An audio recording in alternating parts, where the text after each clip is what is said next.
The winter of 1814 carried a bitterness England had not known in decades, a cold so sharp it seemed to cut through wool, bone, and hope with equal cruelty.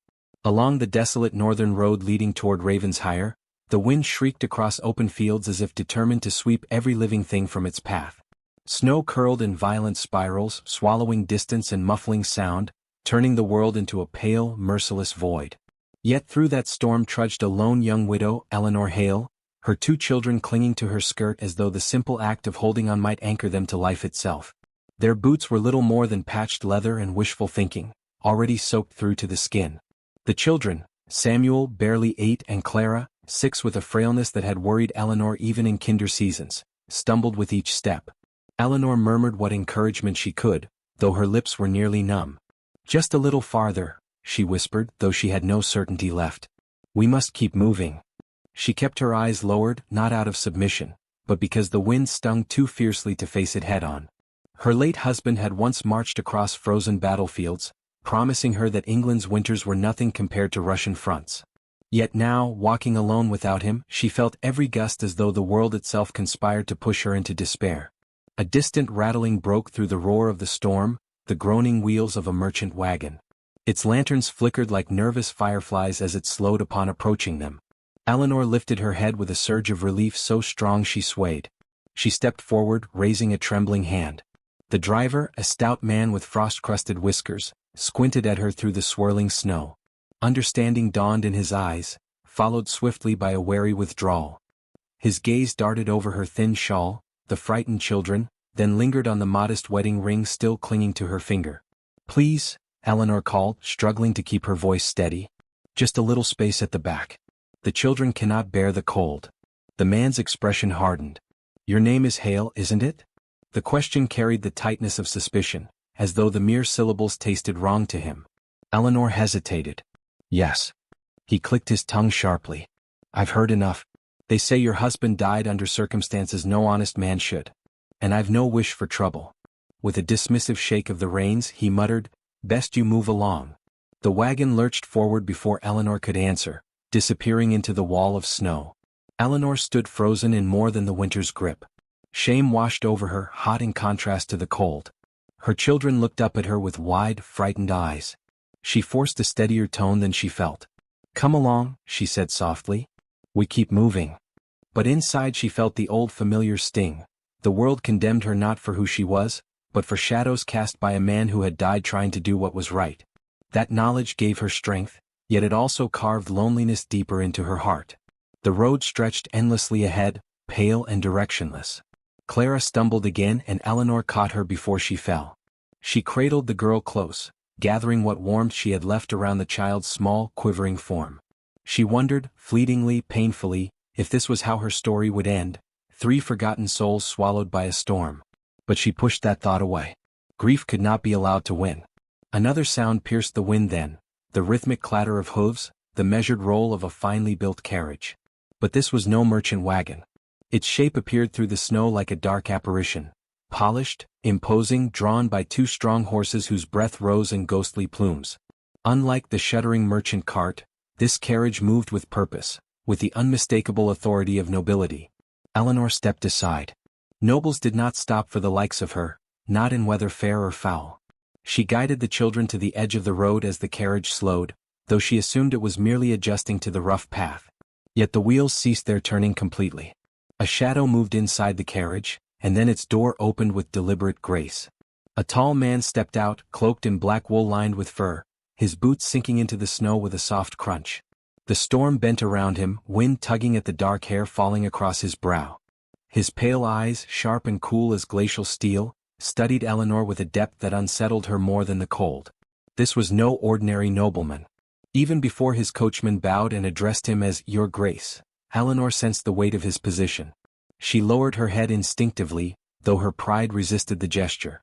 The Duke of Ravensshire, Lord Alastair Whitcomb, stood before her as though the storm were an inconvenience rather than a menace. He scanned the shivering children, then returned his gaze to Eleanor's face.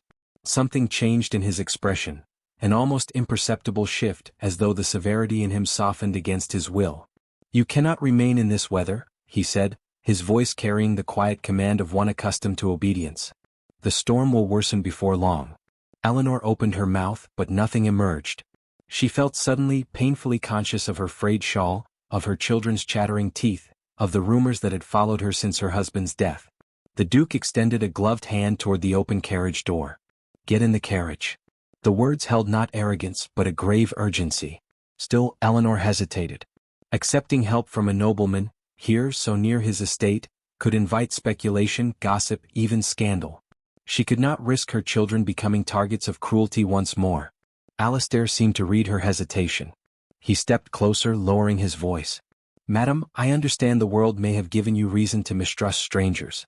But if you remain here, you endanger your children. Allow me to offer the shelter any Christian soul would." His tone was steady, not pleading but undeniably sincere. And Eleanor knew he was right. Pride, shame, fear, none could matter more than survival. She nodded faintly. He assisted Clara first, lifting her with surprising gentleness, as though he feared she might break beneath his hands. Samuel climbed in next, still shivering but wide-eyed at the sight of velvet cushions and silver fittings. Eleanor followed, feeling the strange warmth of the carriage embrace her like a blessing she had not dared to hope for. As the Duke closed the door behind them, his gaze fell briefly on her satchel, where a small metal glint caught the faint light. His eyes narrowed. Eleanor instinctively shifted the bag closer. It contained her husband's military badge, one she had kept hidden for fear of what questions it might raise. Yet the Duke had already noticed. And the look in his eyes was not curiosity, it was recognition. He mounted the carriage steps slowly as though weighing a decision. Then, with a voice quiet enough that only she could hear, he murmured, "Tell me, Mrs. Hale, what exactly was your husband doing the night he died?" Eleanor's breath caught, her pulse quickening. She had not expected anyone, least of all a duke, to ask that question. Outside, the storm howled with renewed fury. Inside, for the first time since her husband's death, Eleanor felt something stir beneath her fear. Possibility. Ravensshire Hall rose from the whitened landscape like a fortress of warmth against the winter's cruelty, its many windows glowing with amber firelight that shimmered through the falling snow. As the Duke's carriage pulled into the sweeping courtyard, Eleanor felt a jolt of disbelief that she had come here. This place of marble steps, stone lions and tall iron lanterns that burned steadily through the storm. Alistair Whitcomb stepped out first, brushing the snow from his shoulders before offering a hand to help her descend. She hesitated only a moment before accepting, her fingers barely brushing his glove. Even that small contact startled her with a strange, grounding steadiness. Servants emerged swiftly, bowing with polished precision, though their eyes revealed a flicker of curiosity.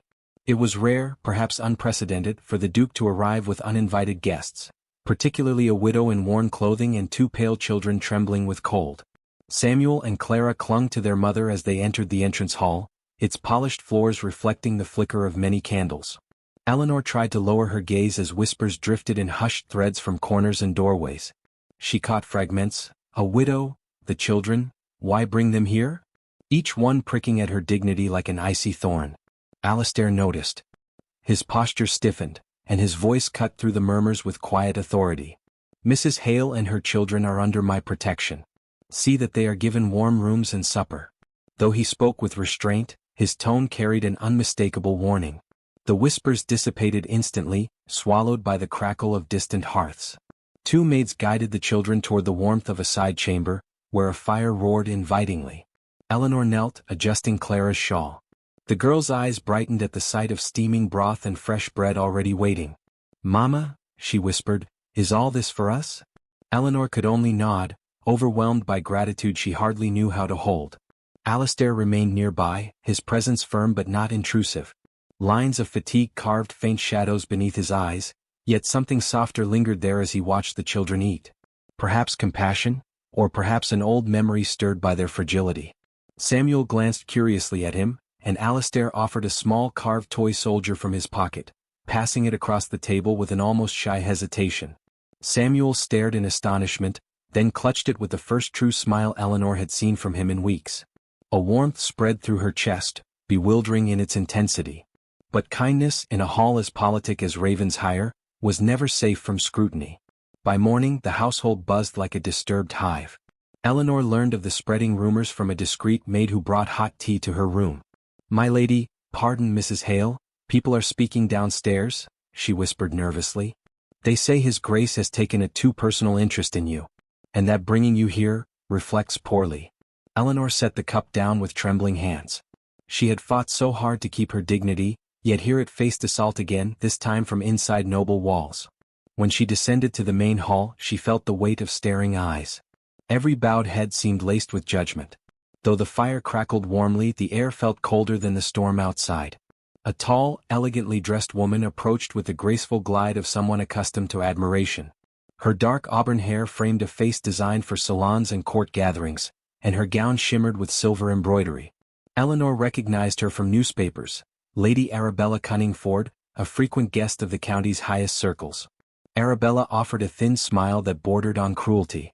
"My dear woman, Ravensshire must feel an extraordinary luxury after whatever modest dwelling you come from." The polite venom in her voice prickled against Eleanor's pride. Before Eleanor could answer, Alistair entered the hall. His gaze sharpened instantly as he noted Arabella's proximity. "Lady Arabella," he said, tone perfectly civil yet faintly ice-edged, "I trust you were greeting my guest." "Guest?" Arabella's brows lifted delicately. "Forgive me, Your Grace, but your generosity has raised more than a few concerns. It is admirable to aid the unfortunate, but one must consider appearances. A duchy thrives on respectability." Alistair's jaw tightened. Respectability is hollow if it demands the abandonment of compassion. Arabella blinked, taken aback by the directness. "You risk scandal. And you risk presumption," he replied evenly. The confrontation simmered, then dissolved as Arabella excused herself with a stiff curtsy. Eleanor exhaled slowly, her stomach knotted with embarrassment. "Your Grace, I did not mean to cause any trouble. If my presence endangers your reputation, I will leave at once." Alistair looked at her with steady resolve. "Mrs. Hale, trouble is caused not by your presence but by the smallness of others' minds. You are safe here. That is all that matters." His certainty left her both grateful and troubled, for she did not understand why a nobleman burdened by duty would choose to protect a stranger so fiercely. Later that afternoon, Eleanor found herself drawn to the grand library, drawn by the scent of parchment and the crackling hearth. Books lined the walls from floor to ceiling, and a large oak desk sat near the window, scattered with official documents. She approached cautiously, intending only to admire the room, when her eyes caught a familiar emblem stamped upon a parchment, the Royal Land Reform Orders. Her husband had once guarded such documents during his service. A chill, sharper than any winter wind, slipped down her spine. If these orders were connected to what he discovered before his death, then his passing had not been chance. She reached toward the page but stopped as footsteps approached. Alistair entered, his expression thoughtful. "I see the library appeals to you," he said gently. "You may use it freely. Few do." His eyes drifted to the document she had noticed, and something unreadable flickered across his face.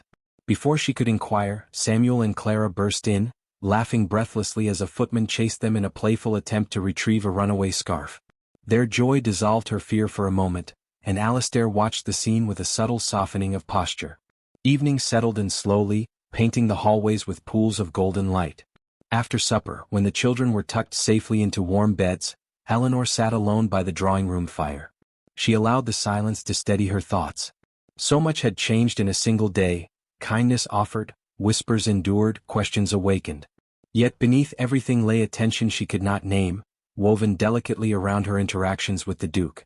The crackle of the fire masked the sound of approaching footsteps until Alistair stood beside her, an extra blanket draped over his arm. "You still look chilled," he murmured. "May I?"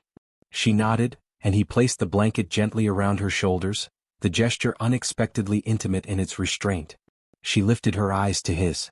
"Your Grace, you asked about my husband yesterday. Why?"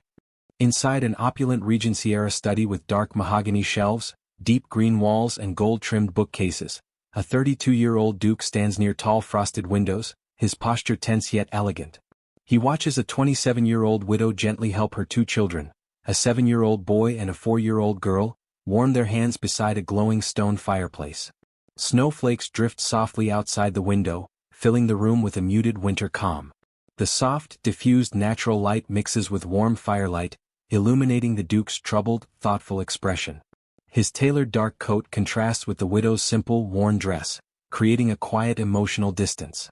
Rich textures, lifelike skin tones, realistic fabrics, and subtle atmospheric depth, Cinematic realism, 1800s English aristocratic interior, gentle snowfall ambience. Night settled over Ravensshire Hall with a hushed solemnity, the kind that made every candle flame seem unusually bright and every shadow unusually deep. Outside, the storm had exhausted itself, leaving the grounds buried beneath a thick, glistening blanket of snow. Yet inside the Duke's estate, tension crackled like an invisible thread stretched taut between unspoken truths. Eleanor felt it most acutely as she paced the narrow corridor leading toward the music room, where Alistair had retreated after receiving the king's sealed letter. She had not seen him since, and the silence gnawed at her with slow, persistent worry. She paused at the doorway. Candlelight spilled across the threshold, illuminating the faint outline of the Duke seated beside the grand piano, his hands still upon the keys though no music emerged. He looked not like the unshakable nobleman she had first met, but a man wrestling with burdens no title could soften. Eleanor hesitated, then stepped inside. "Your Grace," she began softly, "may I speak with you?" Alistair lifted his gaze, the heaviness in his eyes revealing more than words could. "Of course, Mrs. Hale. Please, come in." His voice was calm but strained as though he fought to steady it. Eleanor approached slowly, her fingers twisting in the fabric of her shawl. "I fear the letter you received caused trouble. If my family's presence has placed you in danger with the crown, I must take the children and go." Alistair stood abruptly, the chair scraping softly against the polished floor. "No," he said firmly, more forcefully than intended. He exhaled, softening his tone. "Forgive me, but I cannot allow you to leave. Not while matters remain uncertain." Eleanor swallowed. "Uncertain in what way?" He crossed the room, stopping near the tall window where moonlight spilled across the carpet. The snow outside reflected a pale glow across his profile, sharpening every angle of his face. "The king's letter," he said slowly, "was not merely an invitation. It was a summons. A matter regarding royal land boundaries, missing military records, and a soldier whose name I recognized at once." Her heart thudded painfully. "My husband." Alistair nodded. Thomas Hale served in the king's regiment, but there were inconsistencies in the reports surrounding his final orders. His name has lingered in certain documents I've reviewed, documents tied to the reforms I was appointed to oversee. Eleanor felt her breath falter. "You knew him?" "No," Alistair replied. "But I knew the officer who commanded him. And I know the record that claims Thomas died protecting a convoy, one that never officially reached its destination." The room seemed to tilt. Eleanor steadied herself on the piano's edge. "There were rumors," she whispered. "People began to speak of treachery. They accused him of abandoning his duty. I never believed it, never." Alistair stepped closer, his voice low. "Neither do I." He hesitated, then added, "But someone wanted you to believe it." The words struck with quiet devastation. Eleanor pressed a hand to her chest, struggling to breathe as memories resurfaced. The abrupt knocking on her door, the curt announcement of her husband's death, the strange absence of personal effects, the cold stares from villagers afterward. Shame, grief, confusion. All swallowed her at once. "Why would anyone wish to ruin his name?" she whispered. "That," Alistair said, "is precisely what I intend to discover." The sincerity in his voice disarmed her. She searched his expression, trying to understand the depth of his concern. "Your Grace, why does this matter so much to you?" Alistair held her gaze quietly, as though weighing a confession he had long avoided. The fire crackled softly behind them, the only sound in the stillness. "Because," he said at last, "I cannot stand idle while a good man's memory is tarnished. And because," he stopped, his jaw tightening. For a moment he looked almost vulnerable. "Because I find myself caring more than I expected." The confession landed between them with the weight of a fragile, undeniable truth. Eleanor felt warmth rise through her chest, tangled with confusion and fear. "You hardly know me," she murmured. "Perhaps," he replied, "but I know kindness when I see it. Strength too, more than most in my rank have ever shown." His voice softened. "I know what your children mean to you. And I know you are a woman who has endured far more than gossip or poverty. You carry grief with dignity. That alone," he paused, searching for words, "that alone commands my respect." Her eyes shimmered before she could stop them. She turned slightly, unable to hold his gaze. "Respect is more than most have offered me these past months." He took another step, close enough that she felt the faint warmth of his presence. "Then let this house be different." The remark stirred something wordless inside her, a mixture of relief and a longing she scarcely recognized. Yet she could not let sentiment cloud judgment. Your Grace, if the crown discovers that a duke has sheltered the widow of a disgraced soldier, they may assume you share his supposed guilt. Let them assume, Alistair said with startling resolve. Truth does not tremble under suspicion. Eleanor stared at him, struck by the depth of conviction in his voice. It was then she realized he was risking more than just reputation. He was risking loyalty to the crown itself, a line nobles seldom dared to cross. Gratitude swelled in her throat, tangled with something far more fragile. I do not know how to thank you, she whispered. You already have, he replied quietly. By trusting me. For a long moment neither moved. The air between them carried unspoken tension, a pull delicate as silk, yet unmistakable. Alistair seemed to sense it too, for he stepped back with controlled restraint, as though reminding himself of unseen boundaries. He turned to the desk, retrieving a small object wrapped in cloth. This, he said, unfolding it gently, was found with the king's summons. It bears your husband's regiment insignia. He placed the metal token in her palm. Consider it a sign that the truth is closer than you think. Eleanor held the tarnished emblem, her fingers trembling around its cold surface. It was heavier than she remembered, not in weight but in meaning. This was his, she breathed. But how? I cannot answer that yet, Alistair said. But I intend to. A knock sounded at the far door, abrupt and sharp. A footman bowed hurriedly. Your Grace, there is a visitor who insists on seeing you. He claims it concerns urgent military business from London. Alistair's expression shifted, stealing into determination. Very well. Show him to the study. Eleanor looked at him anxiously. Is this about Thomas? I suspect, he said, that everything now is. He paused, then lowered his voice so only she could hear. Whatever comes next, Mrs. Hale, you are not facing it alone. Eleanor clutched the metal token to her heart as he left the room, her pulse unsteady. For the first time since her husband's death, she felt not only fear of the truth, but a fragile, growing courage to face it.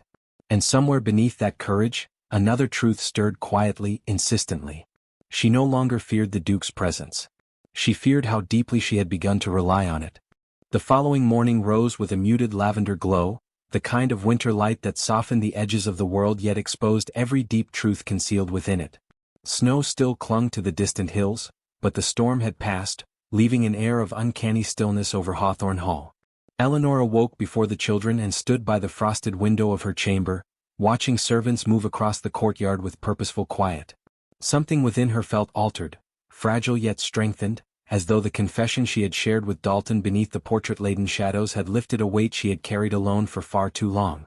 She pressed her palm to the glass, not to feel the cold, but to steady herself against the memory of his voice when he vowed that her husband's sacrifice would not be forgotten. Downstairs, the Duke stepped into the long gallery, his boots echoing against the marble floor. He had hardly slept. The night had been filled with restless turns and the ghost of Eleanor's trembling words.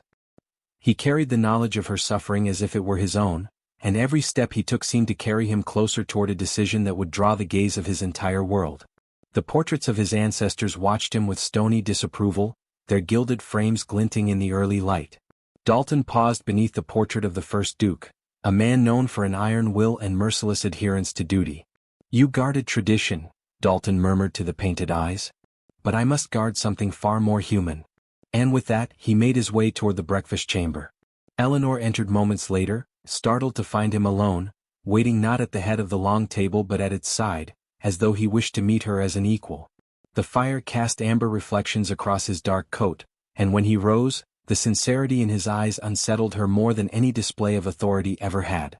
You slept little, he observed gently. She attempted a polite smile.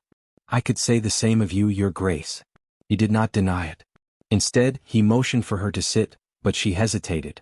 Something hung between them, unfinished, unsaid, hovering with the weight of a decision neither had fully voiced. Before she could speak, a footman entered with a sealed letter, its wax marked with the royal crest. Dalton broke the seal, scanned its contents, and felt the room narrow to a single point of consequence.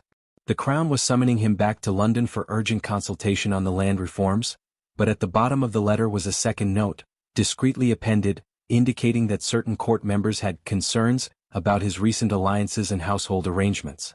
Concerns, an elegant word for scandal. Dalton's jaw tightened. Eleanor glimpsed the shift in his expression and felt her stomach knot, fearing she had entangled him in trouble he did not deserve. "I should leave at once," he said, folding the letter with careful restraint. "But first I must speak with you."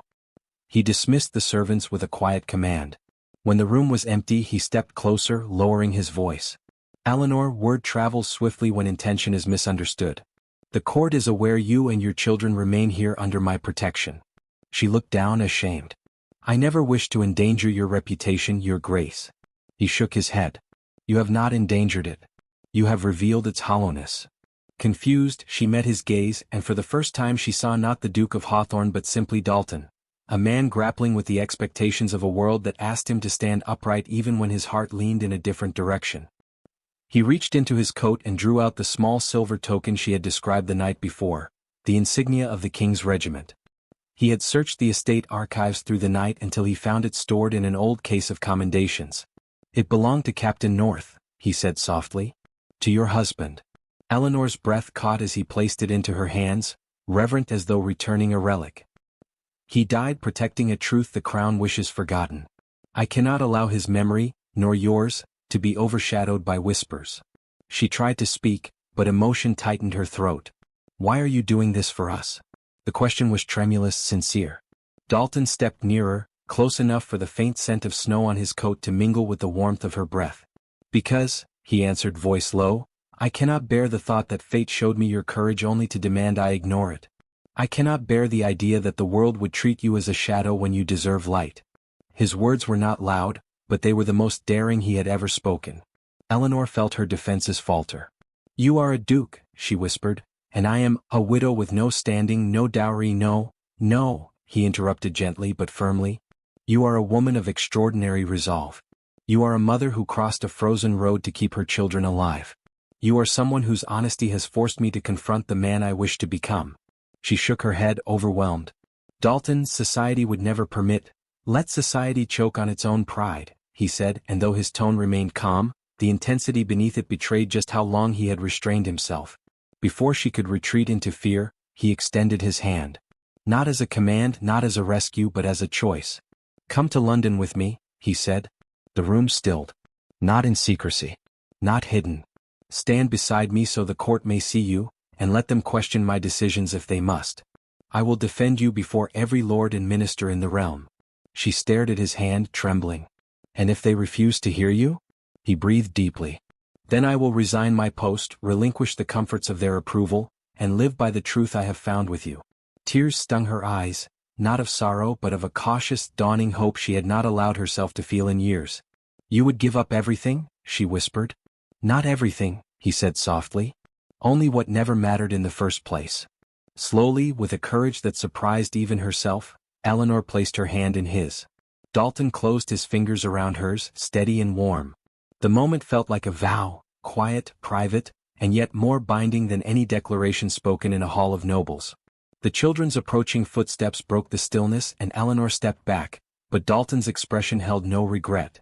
Instead, he bowed his head slightly, as though sealing a promise only the two of them could understand. The children entered, cheerful and unaware, and Dalton greeted them with gentle warmth before turning to Eleanor once more. "We leave at first light tomorrow," he said. "Together." Outside, the winter sun finally pierced the clouds, casting a golden shimmer across the snow-covered grounds of Hawthorne Hall. And though neither spoke it aloud, both knew something profound had shifted, something that no scandal, no whisper, and no decree from the crown could unmake. Their future remained uncertain, but for the first time, it was a future they would face not as benefactor and widow, nor as duke and dependent, but as two souls who had chosen each other against the weight of a world determined to keep them apart.